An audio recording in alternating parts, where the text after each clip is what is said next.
Now, we've talked before about Corbyn mania and the huge support for the Labour leader on social media and at Glastonbury. He's not the first politician to get an online following. You might remember the somewhat smaller Millifandom that sprang up around former Labour leader Ed Miliband. But this week it's been suggested that there's a new, unlikely political star of social media. Here's Ellie Price. What greater pleasure can there be for a true-born Englishman or true-born Englishwoman to listen to our own national anthem? Now, Mr. Speaker, or my right honourable friend, the member for Buckingham, as he now is, has a reputation for being a moderniser. This is a word I use with some caution. Let me indulge in the floxy-knocking nihilopilification of judges of the European Union.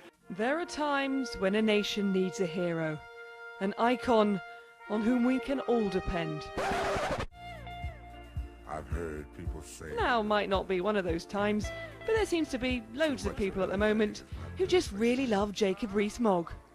Maybe it's because he himself posts to social media, even when he's faced with setbacks.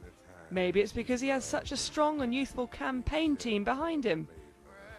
And maybe it's because he seems to have cross-party support. Whatever it is, the Rees-Mogg has inspired a generation of photoshoppers and meme creators on the internet, and he gets everywhere. So much so that someone's even interviewed him about what he thinks of these memes, and that's been really popular. I always think it's important to sit comfortably in the chamber, particularly if you're in there for a long time. And it doesn't stop there. There's even a campaign to make him PM. What is it about Jacob Rees-Mogg that you love so much? I think it's because he's a little bit eccentric. He doesn't take himself so seriously. So how many people have signed up to the campaign?